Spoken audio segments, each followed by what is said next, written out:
sa Kanya. Kayo po bang pinangakong paririto o maghihintay pa kami ng iba? Sumagot si Jesus, bumalik kayo kay Juan at sabihin sa kanya ang inyong narinig at nakita. Nakakakita na ang mga bulag, nakakalakad ang mga pilay, gumagaling ang mga ketongin, nakakarinig ang mga bingi, muling nabubuhay ang mga patay, at pinangaral sa mga dukha ang mabuting balita. Mapalad ang taong hindi nag-aalinlangan sa akin. Pagalis na mga alagad ni Juan, nagsalita si Jesus sa mga tao tungkol kay Juan. Bakit kayo lumabas sa ilang? Anong ibig ninyong makita? Isa bang tambo na inuugoy ng hangin? Ano nga ang ibig ninyong makita? Isang taong may maringal na kasuotan? Ang mga nagdaramit ng marangal ay nasa palasyo ng mga hari. Ano nga bang ibig ninyong makita? Isang propeta? Oo. Sinasabi ko sa inyo, higit pa sa propeta. Sapagkat si Juan ang tinutukoy ng kasulatan, naririto ang sugo ko na aking pinadadala mauuna sa iyo. Ihahanda niya ang inyong daraanan. Sinasabi ko sa inyo, sa mga sinilang, wala pang lumitaw na higit na dakila kay Juan Bautista. Ngunit ang pinakaaba sa mga taong pinag-aarian ng Diyos at dakila kaysa sa Kanya. Mga kapatid, ang mabuting balita ng ating Panginoon. Pinupuri ka namin, Panginoong Jesucristo. Magandang araw po muli sa inyong lahat. Kumusta na po kayo? Sana po kayo ay nasa mabuting kalagayan. Amen? Pakigreet nyo naman po ang inyong mga katabi. Blessed Sunday, no? Blessed Sunday po sa inyong lahat. Meron pong isang napakagandang kwento tungkol po sa isang tatay. At minsan po, itong ama, siya ay aalis. Pupunta po siya sa ibang bansa para mag-business. At pinaubaya po niya yung kanyang bahay dito sa kanyang anak na lalaki. Pagkatapos po ng ilang buwan, umuwi po itong tatay. Pero pagdating po niya, paglapit niya dun sa kanyang tahanan, ito po ay nasusunog. Kaya sobrang nagpanik po itong tatay. Sumisigaw po siya na sumisigaw. Sabi, "Saklolo! Saklolo! Tulang! Tulang!" Ito pong tatay, hindi po niya alam kung anong gagawin niya. Sobrang lungkot po nitong ama. Kasi sabi niya, pinaghirapan ko itong bahay na ito. Pinatayo ko ito gamit ang aking pawis, luha, dugo. Muntikan pong ma-heart attack. Ito pong ama. Biglang dumating daw po yung anak niyang lalaki. Masaya, nakangiti pa. At nabigla po siya na nandun yung tatay niya. Sabi, "Tay, nandiyan ka na pala. Ano nangyari? Bakit ka umiiyak?" Sabi po nitong tatay, "Hindi mo ba nakikita? Nasusunog yung bahay ko. Anong ginawa mo?" At dito po sumagot itong kanyang anak. Sabi, "Tay, huwag kang mag-alala. Kasi binenta ko na yung bahay na yan. May nakilala akong kontraktor sa DPWH. At binili nga yung bahay mo ng 1 billion pesos. Aba, tumigil ang luha ng ama. Ngumiti siya. Nawala lahat ng lungkot niya. At sabi niya, "Wow, anak, ang galing mo. Congratulations. Nasaan yung pera?" Ang tanong, anong nangyari? Bakit nagbago yung nararamdaman ng tatay? Bakit napalitan yung kanyang luha at ngayon siya'y natutuwa? Kasi kaya miserable dati yung tatay dahil iniisip niya sa kanya pa rin yung bahay. Amen? Pero nung na-realize niya, hindi na sa kanya yung bahay, kahit masunog pa ito, kahit na masira pa ito, wala na siyang pakialam. Kaya gumaan yung kanyang pakiramdam. Kaya siya natuwa. Ito po ang aral para sa ating mga kapatid. Ano ang ugat ng ating lungkot? Yung paniniwala mo na sa'yo ang mga bagay-bagay Yung paniniwala mo, sa'yo ang mga tao. Kaya ka nalulungkot kasi inaangkin mo ang buhay na ito. Amen? Remember that. That is the cause of your misery. Attachment. But the moment that you let go of things, of people, of this life, the moment that you surrender everything, you will become happy and joyful. Amen?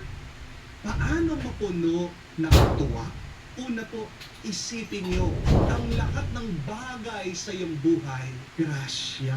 Isipin mo, lahat ngayon sa iyong buhay, regalo galing sa Diyos. Hindi naman sa iyo ang lahat.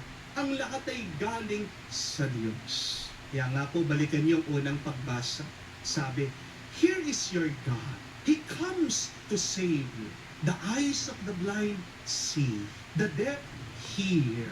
The lame jump. And the mute speak. Paano nagawa na yung mga may kapansanan bumaling at bumuti? Hindi sa pamamagitan ng kanilang kakayahan, ng kanilang sipag, ng kanilang lakas, ng kanilang diskarte. Gumaling at bumuti yung mga may sakit, yung mga may kapansanan, dahil ito ay pinagkaloob ng Diyos. Bumuti, lumakas ang mga naghihina dahil sa tulong ng Diyos. Amen? Mga kapatid, huwag mong aangkinin ang lahat. Hindi mo naman kaya ang lahat. Pero ang Diyos, sa Kanya ang lahat at kaya niya ang lahat. You will become more joyful when you allow God to become a God in your life.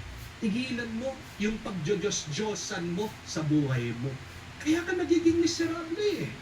Hindi mo naman kayang kontrolin ang lahat, pero pinipilit mong makontrol ang lahat. Iyan ang ibig sabihin ng pagdiyos-diyosan. Let go of the word mine, but hold on to the word yours. Please, remember that. Do not say mine, mine, mine. But remember, everything is God, yours, yours, yours. Say, this house is yours, O Lord. These clothes are yours, O Lord. This food is yours, O Lord. This money is yours, O Lord. This job is not mine, it is yours, O Lord. This body is yours, O Lord. All of this life, it is not mine, it is yours. Pinahiram lang sa iyo yan ng Diyos. Kaya magpasalamat ka. At kapag nagpapasalamat ka, sinasabi ko sa iyo kapatid, diyan nadaragdagan ang tuwa mo. Nung panggaling-galing ko lang po sa Europe, pagka-uwi ko, may jet lag ako. Hindi po ako makatulog. Isang araw, nagmisa po ako, medyo puyat pa ako. At pagkatapos ng misa, may lumapit po sa akin. Nagpapa-anoint po para sa kanyang ama. Medyo wala po ako sa mood, pero sumunod po ako, pumunta ako, doon po, barong-barong yung tahanan. Ito pong tao, naghihingal, humihilik ng sabi po ng tao, pinagdasal ko. Pero alam nyo, kinonsensya ako ng Diyos. Kasi pagkatapos kong pinagdasal yung tao, anong sabi ng anak? Father, hindi pa ako nakakatulog hanggang ngayon. Kasi binabantayan ko yung tatay ko, hinihintay ko na lang na mamatay siya. Ouch! Grabe ako, sabi ko sa sarili ko.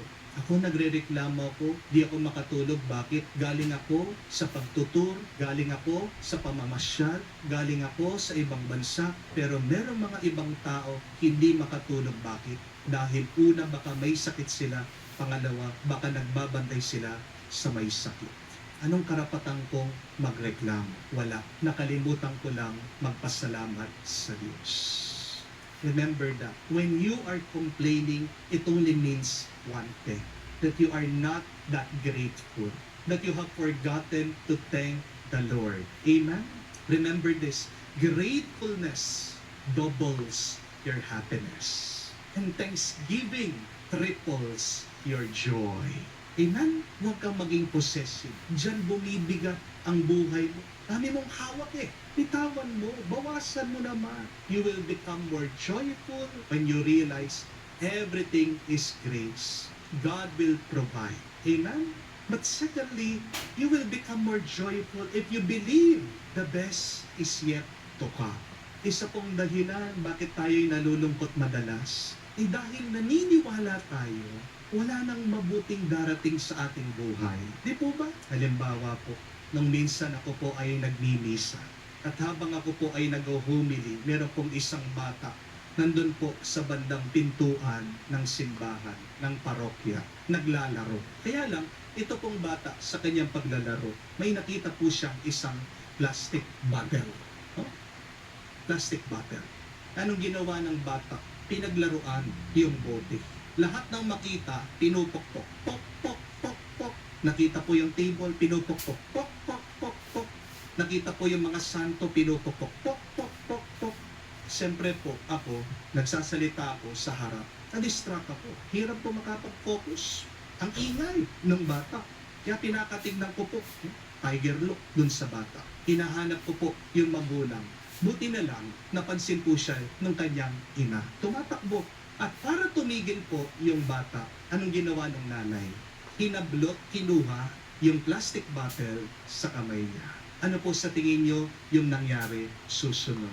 Biglang sumigaw, biglang umiyak, nagwala yung bata. Tumigil po ang misa. At para lang po tumigil yung bata, anong ginawa ng ina? Binalik yung bote sa kamay niya. Tuwang-tuwa yung bata. Pinagpatuloy niya yung pagpupukpok, kaya lang ngayon, yung nanay na niya ang pinupukpok. At sabi ko sa aking sarili, ano bang mas gusto ko? Yung pumupukpok o yung sumisigaw na umiiyak? Pero ito po yung tanong, bakit ba naiyak yung bata? Kasi ano yung nasa isip niya? Nawala, hindi na babalik.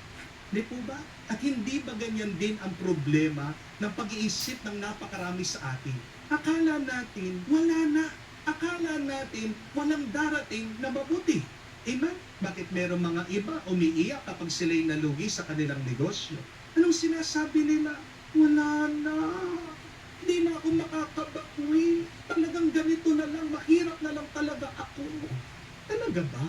Alam naman natin na kahit na ikaw ay mabigo, magpursige ka lang, magtiyaga ka, magpatuloy ka, ikita ka pa rin, aangat ka pa rin, magkakaroon ka pa rin ng pera. Pera lang yan, kaya mong kitain yan. Amen? Kaya nga po, balikan niyo ang pangalawang pagbasa, napakaganda. Ang sabi, be patient because the Lord is coming. Ano pong ibig sabihin nito? Patience is continuing with enthusiasm. Yung pong ibig sabihin ng pagtsatsaga, nagpapatuloy ka, na hindi ka nawawalan ng gana, puno ka ng tuwa sa iyong puso. Bakit? May dahilan. Alam mo, nananalig ka, paparating ang Diyos na magbibigay sa iyo ng mga mas maraming mabubuting bagay. Amen? Bakit nadidepress yung iba? Yan ang paniniwala nila. Wala na talaga. Kaya nga yung mga iba na umiiyak kapag meron silang sakit, nalaman nila may cancer sila. Mamamatay na ako. Wala na talagang chance. Buhay pa, humihinga, pero pinapatay ang sarili dahil sa pag-aalala. Amen? Dahil sumuko na, wala na. Amen? Pero kung sinasabi lang ng taong may sakit, meron pa. Lalaban ako, gagaling ako. Sa tingin niyo po, di ba gagaling yung taong yon? Gagaling siya. Amen? Bakit din nalulungkot? Bakit nadidepress? Yung pong asawang hiniwalayan, iniwan ng kanyang mister. Kasi sinasabi, wala na, hindi na babalik, hindi na magbabago yan, ganito talaga kami, broken family kami. Sigurado ka ba? Ang tanong, ginawa mo na ba ang lahat? Pinagdasal mo na ba? Kinausap mo na ba na hindi mo sinisigawan o minumura yung iyong asawa? Pumunta na ba kayo sa pare? Nagpa-counsel na ba kayo? Nangumpisal na ba kayo? Kayong dalawa nagsimba, lumuhod, pinagdasal niyo ang bawat isa. Have you exhausted all of the ways in order to repair your relationship? Pero Bakit napaka-affected ng napakarami sa atin? Pinapatay natin ang ating sarili sa lungkot dahil yan ang lason. Kapag nilalagay mo, tinatanim mo sa iyong loob, wala na. That is the two deadliest word. Remove that. Imbis na sabihin mo, wala na. Anong mas magandang paniniwala? Meron. Amen? At ang darating, mas maganda pa. Let that be your prayer every day, my dear friends. Say, the best is yet to come. Yan din po ang pinapahayag ng ating ebanghelyo kung narinig niyo. Paano nagsimula itong kwento? Nakakulong daw si Juan Bautista. Wala siya. Si San Juan, napakarami po niyang napagbagong tao. Si San Juan, napakarami po niyang napalapit sa Diyos. Pero anong nangyari? Kahit na wala na nakakulong si San Juan, nagpatuloy pa rin po yung misyon ng Diyos. Kasi wala man si San Juan, may pumalit sa kanya. Amen? At sino yung dumating? Ang ating Panginoong Jesucristo, ang Mesiyas. At higit pa sa pagbibinyag yung ginawa ni Jesus. Ano ang sabi ng Ebanghelyo? Hindi lang niya binibinyagan ng mga tao, pinapagaling pa niya ang mga may sakit. Kung nang mamatay sila, sabi, binubuhay ang mga patay at pinapahayag ang mabuting balita sa mga dukha. Wow! Grabe! Higit pang grasya ang pinagkakaloob ng Panginoon. May nawala pero may pumalit at ang pumalit ay mas pinagpala. Sinasabi sa iyo ng Diyos ngayon, kapatid, meron pa. Sabihan mo yung iyong katabi, meron pa. No? Meron pa.